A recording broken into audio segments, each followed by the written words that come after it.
मालिक व्यास गदी बड़ा पवित्र गदी है ये हो व्यासी साधारण चीज न पांचों गीत गा लो कह कि फनामा व्यास के तुम एक कर दे रहे महाराज कहीं का ऐसा होने का चीज कभी नहीं है। कतनो हम सुंदर हो जाएंगे तो हम अरविंद यादव जी नहीं होंगे, वो नहीं होने का चीज है। शिवनाथ जी जी दांत टूट गए लोग की दांत ना ये जो नाल बजाते हैं 4 बरस जी हमारे मंडली में बजाए हैं। सही बात राघोपुर क्षेत्र बैरागी जी का ठेकैता है जी शिवनाथ जी। उस टाइम में सर जी मेरा दीवार पर शिखर खा के थूक देते थे तो मुझे कि 5 किलो चुन्ना का भाव लगल बा। सही बात है कि ना हो बोलो जल्दी। आज रुआ सब बजावा तनी तो कहले कि यो हो वो हो एगो नगारा टिक टिक टिक टिक मारते कि मार जय भी बैठे में ना जय हे बाबू सती जी जब नैहर चली गई माँ का अपमान पिता का अपमान सखी सहेली का अपमान जब हुआ सती जी बोली कि माँ मुझे भोला शंकर जी रोक रहे थे लेकिन भोले शंकर जी को बात में नहीं माना। वो बोलते कि अब शंकर कहते हैं महादेव कहते के शिव और शंकर में अंतर बा चाचा जी। विष्णु में राम में अंतर बा राम में कृष्ण में अंतर बा यही देख ली। देखिए बुढ़वा के फुलौरी के दुकान के देख ली है कै दिन चली फुलौरी के दुकान कहले कि ठीक बा रउआ अपमान कइले बानी हमरा कुछ कहे के बा कही हमरा स्वामी के मत कह कहने का कि पिता के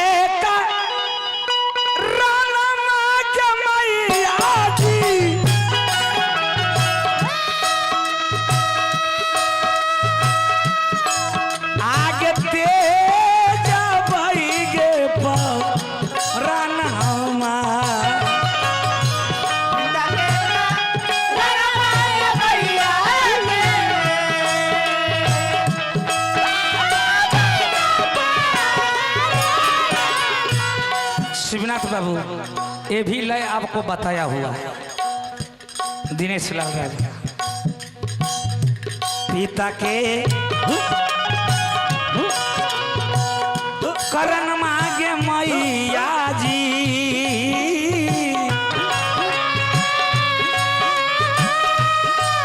पिता के करण मांगे मैया जी आगे के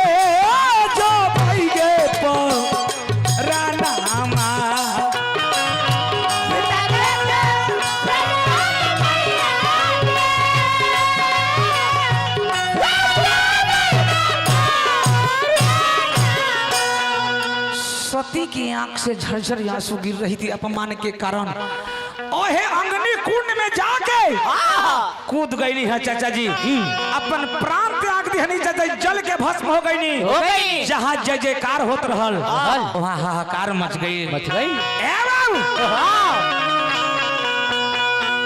बढ़ल बा बढ़ा दी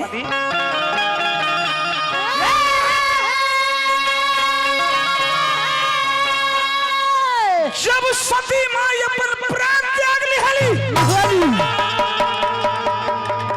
हाहाकार मच गई चाचा जी आर मचल हाहाकारवा रे दैवा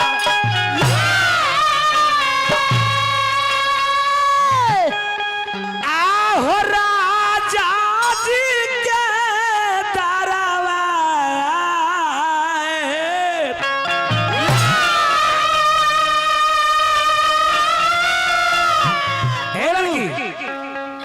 माचल हाहाकारवा रे दैवा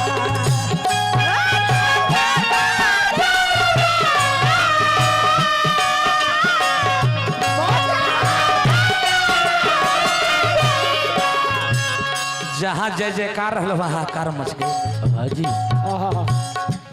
राजा जी के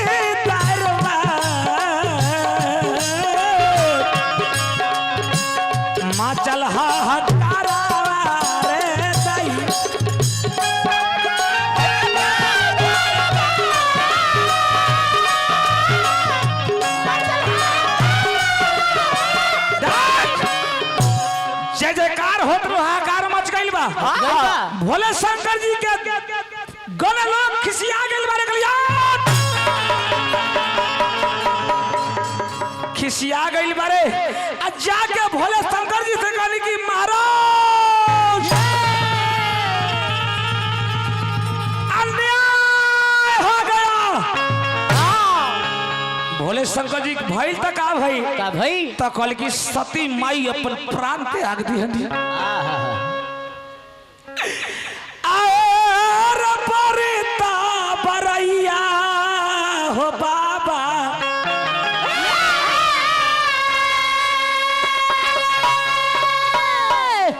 सुनली तोरे ससुरा का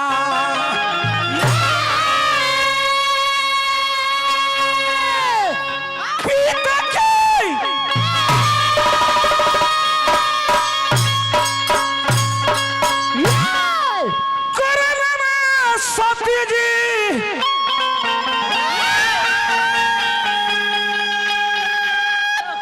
होते जलाल परा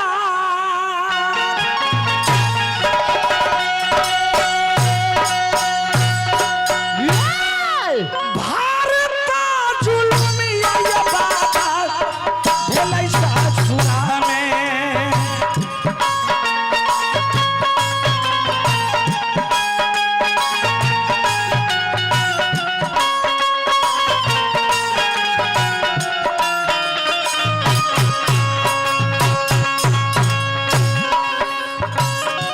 भोला हो सुनला हमारी दिल के बात भोला हो सुनला हमारी दिल के बात सती त्यागले होई अपन जन्मात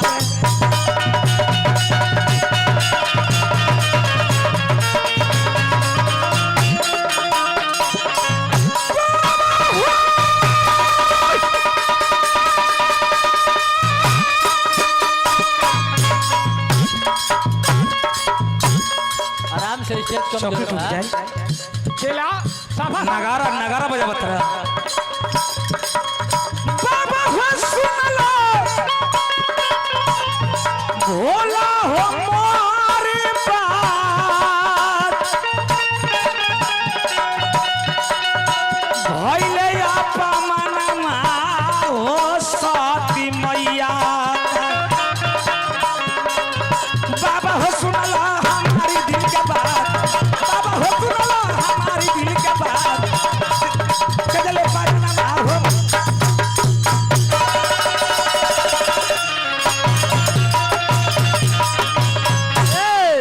ए शिवनाथ जी कहाँ के लकड़ी बजाए वाला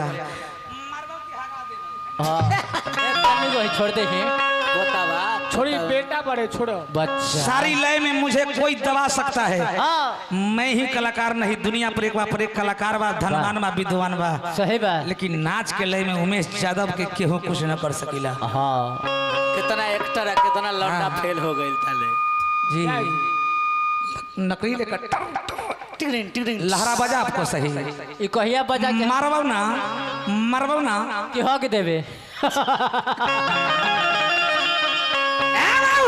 हाँ भोले शंकर जी खिसिया गेल कि नहीं सती क्या क्या सती को क्या हुआ तो हुआ? सती अग्नि कुंड में जल के प्राण कमा ली हली कहले का सती प्राण कमा ली है हाँ। जी सर तब भोला चली भैले अपन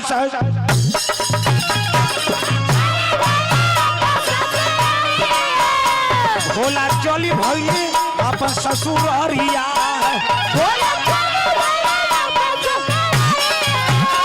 ससुररिया ससुररिया ससुररिया भोला चली भैले अपन ससुररिया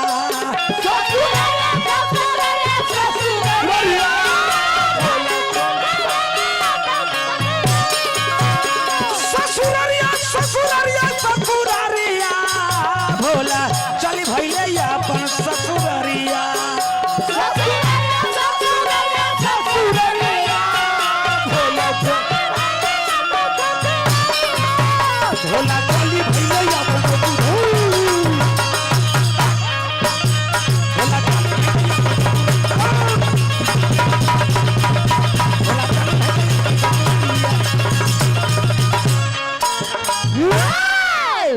भोले शंकर जी ससुराल चल दी वही गन के बात सुन के और वहाँ जाके अपन जाटा को पटके जाटा दो भाग में फट गया। जैसे ही जाटा को धरती पर पटकनी भोले शंकर जी जाटा दो भाग में फट गई बरे। एक ओर से वीरभद्र के अवतार भइल आ एक ओर से भद्रकाली के अवतार भइल। सही बात। जब वहाँ मार काट चलने लगल बाबू बुई लड़ाई होके लागल तब भा लगल बा का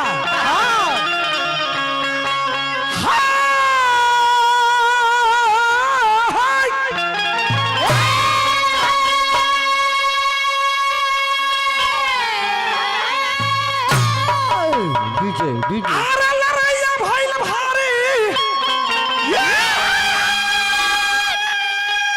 अरे लड़ाइया भइल भारी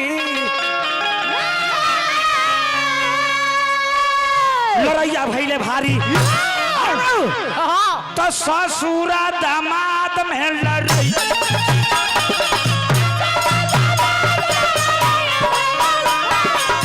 ससुरा दामाद में लड़ाइया भइल भारी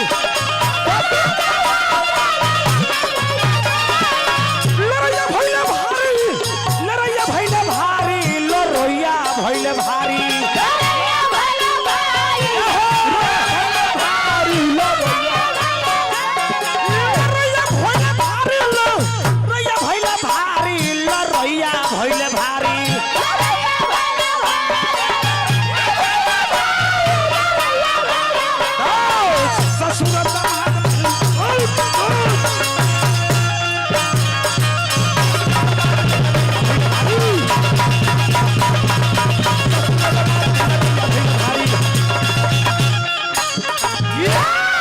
सारा सेना के काट दिहली अंत में अपना ससुर दक्ष के भी गर्दन काट दिए। जब राजा के गर्दन कटा गई देवता लोग कहले कि महाराज हे महादानी कम से कम राजा के जिंदा कर दे। ओहे घड़ी बोका के मूरी काट के बोका माने बुझता ही रुआ सब बोतू कहल जाला अपना देहाती में बोका के मूरी काट के लावल गइल बरे और राजा के जोर के जिंदा करल गइल बरे। बोला गली में कहले कि बोलवा के देखाव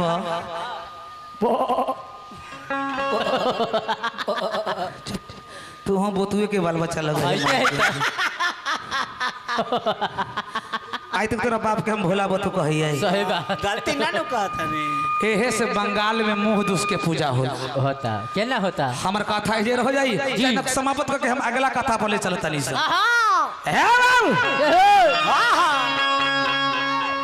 और राजा जिंदा हो गए नहीं तब आकाशवाणी हुआ सती आकाशवाणी कहनी कि स्वामी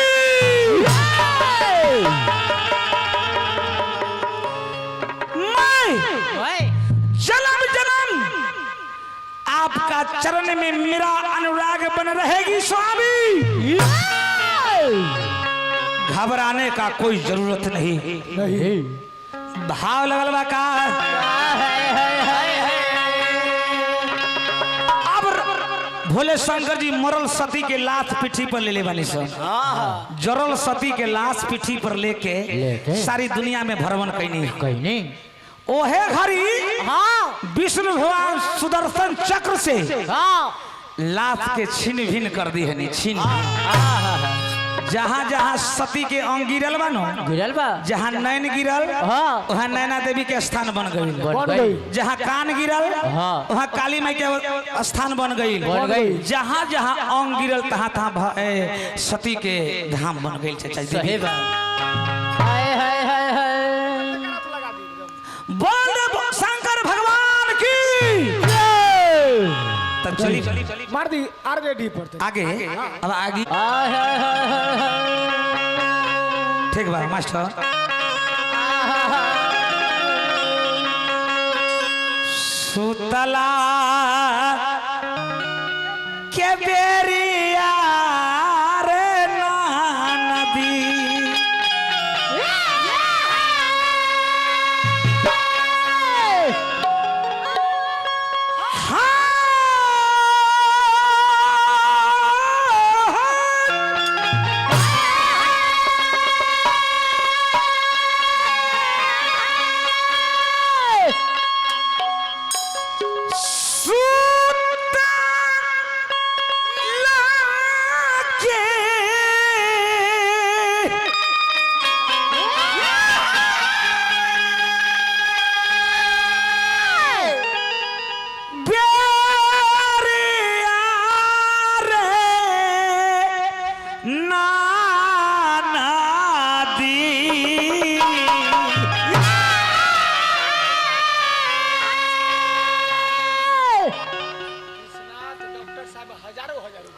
परमादरणीय माननीय पूजनीय विश्वनाथ बाबू डॉक्टर साहब 1000 रुपया पुरस्कार देनी जी नमस्कार जी जय करवा ओहो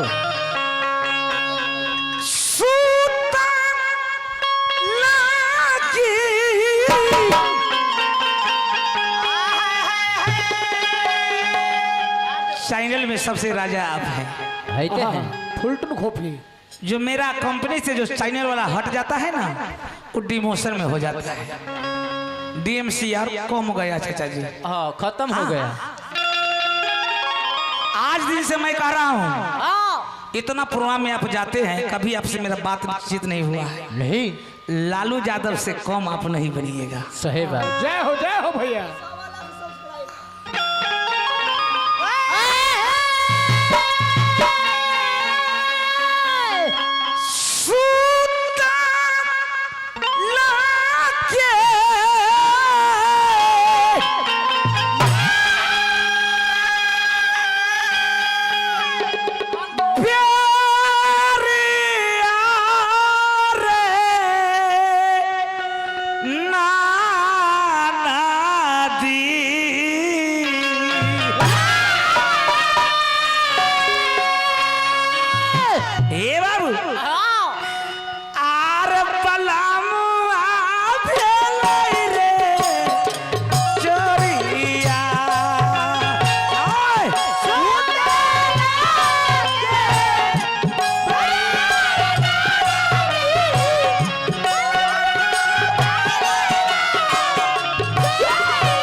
नदी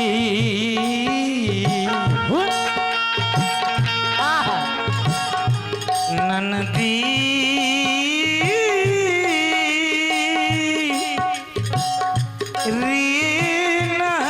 नदी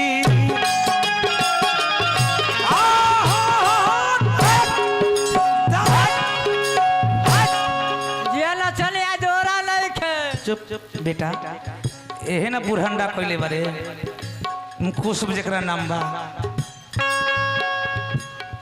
एहे ना कोइले बारे का सुता के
सनोज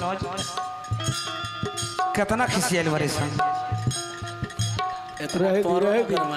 तोरा हमरा तोरो हम प्यारे से कहत नहीं सन अपना अपना समझ के आए तो मेरा भाई है ये भी यादव नाम पर कलम कई हल चलवा कर पत्तल पर फेंकने गया है। जब उमेश व्यास आपको जिला से गया कहीं सही बात, उसको आदर नहीं हुआ तो मेरा जीना दुसवार हो गया। सही बात। ध्यान दो, सुजीत। ध्यान दो सुजीत। आगना में खोजनी ओ सरवा में खोजनी,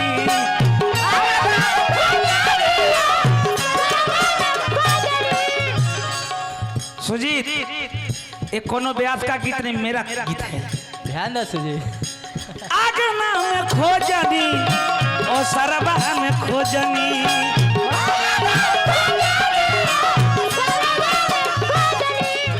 यहाँ मैं कह रहा हूँ अपना समझ के, क्योंकि यह भी अपना है। तुम्हारा दादी मरी थी, हल चलवाया था, कमलवासी आए थे। ऐ सुनो ना रे, अंतिम मंजिल कौन गया था? आप गए थे। उमेश यादव जी, दादाजी मरे थे तो कौन गया था? उमेश यादव जी। तो मौसा कन के लिए मार कर ठीक कर दो, मत जो होश में रहो, होश में। लाल बाबूदास मरे थे तो कौन गए थे? ट्रॉली पर चढ़ के इसको यहाँ हम कदर किए हैं। अपना अपना होते हैं, दूसरा दूसरी होता है। सही बात। समझ जाएंगे धीरे धीरे। आगना में खोजनी ओ सरवा में खोजनी,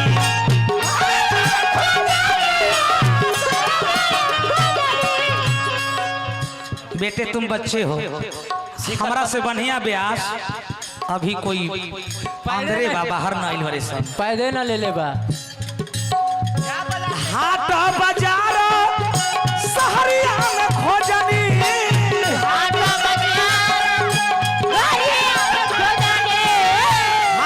बाजार सहरिया में खोजनी,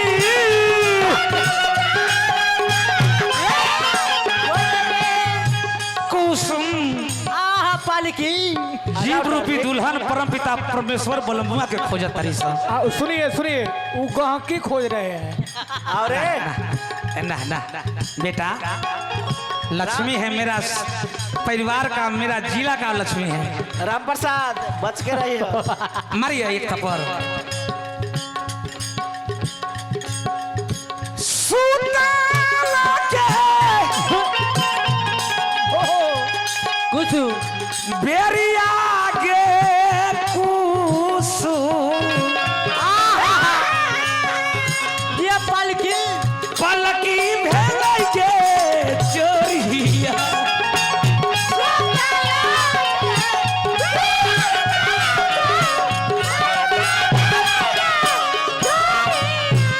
आज दिन से मंटन बाबू के नाम क्या हो गया?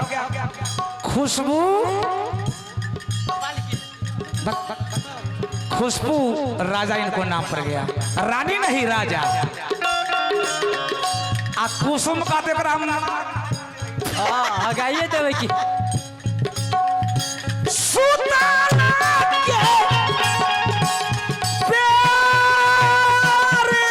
आरे नदी,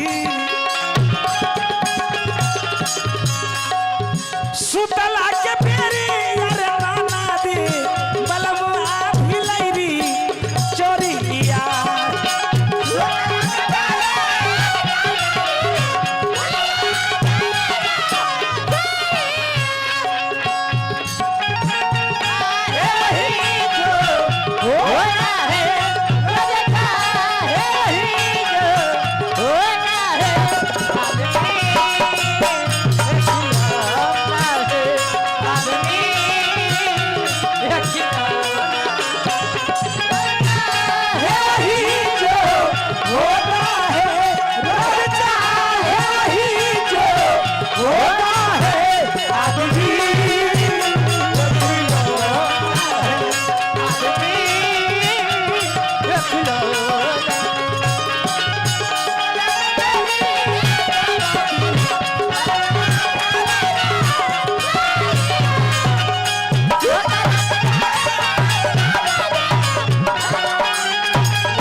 विपुल बाबू और राजनंदन बाबू पुरस्कार देने 72 रुपया के।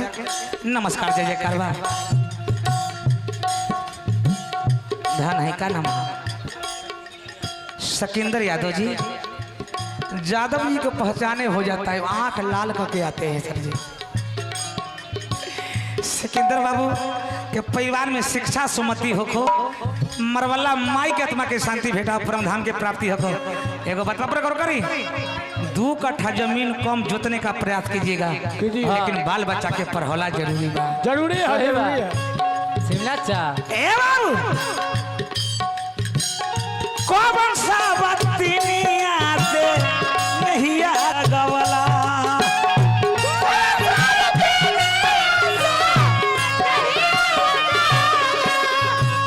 मान कर चली ई विश्व में हमारा मंटन बाबू से सुंदर केहू नहीं खे। ना जी ओकर बालहा अगर दोसर से फंस जाई तो अन्याय न हो चाचा जी, छाती पर बुलडोजर न चल जाई। आहा बालहा माने कि बड़े लोग से संघात कोई हवा प्यार नहीं लागे, ई गलती बात ना है जी।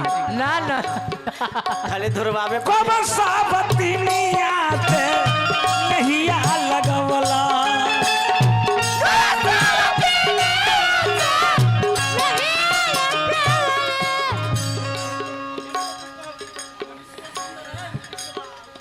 कौन मनीष बा लौंडा? ओकर मुंह निमन हो अरे जाए। लौंडा को हम देखबे नहीं कि कौन लौंडा है। कौन सा बत्तिनिया से नहीं आ लगवला,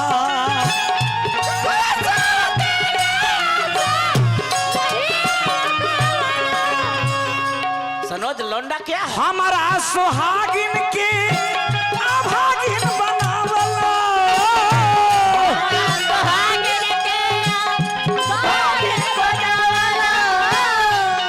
कवि जी कहे कि मेरा बेटा को हाँ साथ दे रहे हैं, सही बात। बहुत सुंदर। कुसुम देवी स्टेज पर आइए। हमारा सुहागिन के अभागिन बनावला,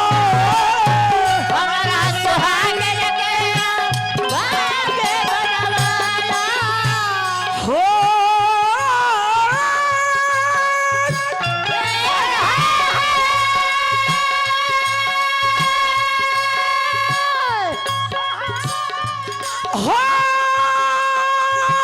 हो हो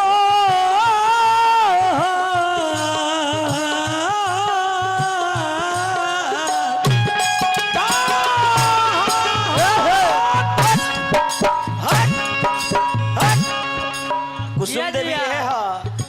इतना मंटन बाबू हमहू कर लेते हैं, लेकिन एक हमारा नचनिया के ना ये नाकिया ना स्टेज कमजोर था, ऐसे ही गिर गया ना तो स्टेजवा के तरफ बल्ला लागल रहे नु, पूरे खा गया ओहे दिन से सुतला के बेरी यार नाती, सुतला के बेरी यार नाती, बलमुआ भेलै रे चोरिया। पहले स्टार्ट मैं किया हूँ, अब हमारे बबुआ से सुनी, हाँ एक बाद रुआ के जना फरमाइश हुई। हुई। अब चलिए एगो हम अपना जिला के गीत गावत तनी